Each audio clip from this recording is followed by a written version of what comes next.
get into some underreactions. We have Gronk on the show, Daniel Jones on the show, not underreacting to those great guests. But let's get into, speaking of these Chargers, okay? We are underreacting to their completeness as a team in the NFL. I asked Will Compton and Taylor Lewan, kind enough to join us this week. Is it the best defense in the AFC West? Or in the AFC? And they were like, maybe. I think it might be. Ravens, great. Broncos there need to show us a couple of things, but they've answered some big questions, 3 specifically, that have sort of stood out to me. The first question was, will this offense evolve in year 2 with Greg Roman, right? Greg Roman got hired. First to say it, I wasn't that. I was like, do we love that? Run heavy approach. It did work. It worked great in year 1 in this new regime and new moment. But, to get where they want to go and get past these juggernauts in the AFC, they needed to open it up a little more. So can they evolve in year 2? And yeah, it looks like so far, and it looks like they really have. If you look at Monday night, he opened the game up by calling pass plays on 12 of LA's 14 snaps, their first 14 snaps. So I don't think any of us ever thought we'd see that from Greg Roman. You have these like different level, old dog, new tricks. Yeah, and we saw the pass happy approach week 1 too. Of course, we saw it in Sao Paulo against the Chiefs. I feel like that might have been more specific against Kansas City and that secondary that was so banged up or not.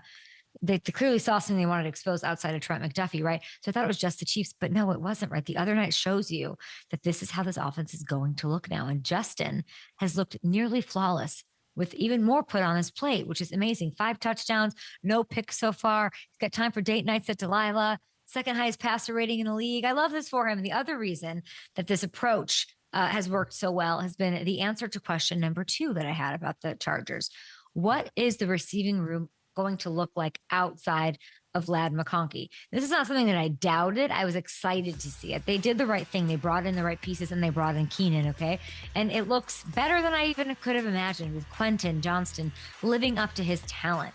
I love this for his arc, for his confidence, right? He's leading the NFL with 3 touchdown catches. He's put together a beautiful two weeks. He's got the size and speed. We know he had all those things. Keenan has scored meaningful touchdowns in both games with very little time, with that new Greg Roman playbook and approach under a new head coach, though he knows those Chargers and Justin Herbert quite well. He has not missed a beat. They're 5 deep right now with legit playmakers. Patrick Mahomes is looking at this depth chart thinking, why not me? Why don't I have this?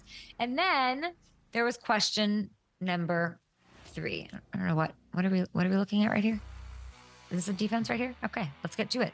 How can this offensive line protect Justin without Mr. Rashawn Slater? If you're looking right here, the O-line's allowed 7 pressures so far this season, fewest in the NFL. Alt looks like an all-pro after sliding into that left tackle spot that he knows so well. The rest of this reshuffled line, they're getting it done. So you combine all that with the reigning number 1 ranked Jesse Minter defense, and you cannot poke a hole in this team right now. And I love that. So let's move on to Jonathan Taylor. These are super long. At Up and Adam show with your underreactions. But yeah, the Chargers have answered every question. And anybody who's not convinced, if they do what they did, if they can do that to the Broncos, who we have some questions, like they had a great offensive week, a great defensive week, and they put it together against the Chargers. We'll learn so much about these teams in week 3 when there's like a little bit less rest and they're all for full go in a divisional game. That'll be so fun. I think we're underreacting, and we will have Daniel Jones on the show, so this one is for him. What Jonathan Taylor has accomplished never gets talked about. And I'm watching this game, and he had 165 on the ground against the Broncos defense on Sunday. He put up another 50 and a score through the air. This was bigger than just a monster performance against the top D. Okay, this is like a redemption, revenge situation after that heartbreaking goal line fumble against Denver in week 15. Remember that? The Colts, they were pushing for a playoff spot. They wanted it. So I love to see this. And beyond that, the 165 yards move him ahead of Walter Payton into top 5 all time when it comes to rushing yards per game. And if you look at the company, he is with, not just Hall of Famers, he's with the greatest players, truly, no hyperbole, to ever carry a football, okay? So it's time we start talking about Jonathan in the same class as those guys.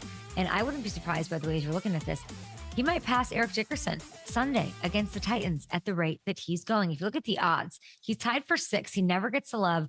We need to bang the table for this guy. Offensive Player of the Year odds on FanDuel Sportsbook right now alongside CeeDee Lamb and Malik Neighbors. But if they keep winning and he keeps doing this, he's got to shoot up this board. More total touchdowns than anyone else on this list, okay? They could move to 3-0 Sunday against the Titans. Indy 3.5-point faves, by the way, in Nashville for that one.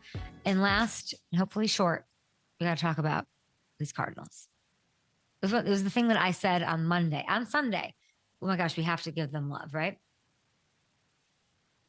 2-0 start. Everyone is pointing to their schedule. Just the lack of belief in them, the toughness of the division, and what they're going to look like. And I know that the schedule started early. It's the Saints and the Panthers that they beat, right? And you can only play the teams on your schedule, that whole trope, right? But they did look good if you watch. I asked Hamilton to figure out, is this real? Kyler Murray looks like the best version of himself, okay? Which is always a 10 out of 10. If he at his best version is a top 3 quarterback. If he's got the talent, he's got that, all the things that you would need, right? He posted career highs in completion percentage and pass rating, and we're not talking about it because it's Arizona, right? And he gave us a couple of those very Kyler-y highlights.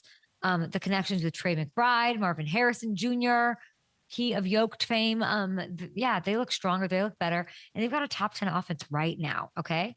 The additions to the defense, big difference too. Calais Campbell, who's set to be on our show, I think sometime soon, he gets back.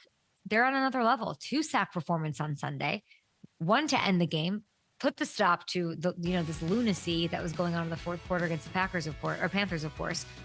Will Johnson out of Michigan, he's 4th among corners in passer rating allowed. He's ahead of Stingley and Surtain to start the season. So he's underappreciated and undervalued and under-talked about and underreacted to. So I want to give them some love. And by the way, the Cardinals, 3rd in the NFC West at plus 330 on FanDuel Sportsbook. They are the favored team to make the playoffs at minus 114. So the overlords leaning towards 3 NFC West teams going into the postseason as expected. Time for some attaboy behavior. It's these little big spotlights on top 3 performances. These are my favorite performances of week 2. Eagles rookie safety, Andrew Mukuba. Okay, ladies and gentlemen, Howie did it again. He does it. He does it in his sleep. He trades away CJGJ in March. And I'm thinking, how the heck are they going to replace this in the defense? And then the 2nd round pick out of nowhere, out of Texas. And he was the best player on the field on Sunday for Philadelphia. 3rd down stops, a sack, huge interception, return off of the Kelsey drop that set the Eagles up for the touchdown that put the game away. It's just insane. He's a star, young star. Howie's a wizard. The end. Attaboy to both of them. How about Jackson Smith and Jigba? Monster Day, who called it in the offseason. He's going to inherit all of these targets, okay? To get the win over the Steelers. Over 100 yards, 8 catches. He has this dagger catch in the 4th quarter that helps seal the game and put it to bed. I love it. And that, Jalen Ramsey was speechless in all of this. So big year for him, like it. And then Lamar Jackson didn't get enough attention because the Ravens did what they were supposed to do against the Browns, but 4 touchdowns deserves love. Very tough Cleveland defense. As we know, divisional game can go either way. He had a near perfect day, and it pushes him into rare territory, by the way. He's now moved percentage points ahead of Aaron Rodgers for the best career passer rating in NFL history, as you're seeing here, which is amazing and very amazing because he's also the all-time leading rusher at the quarterback spot. We'll see you tomorrow. Those are my attaboys. You can add yours in the comments.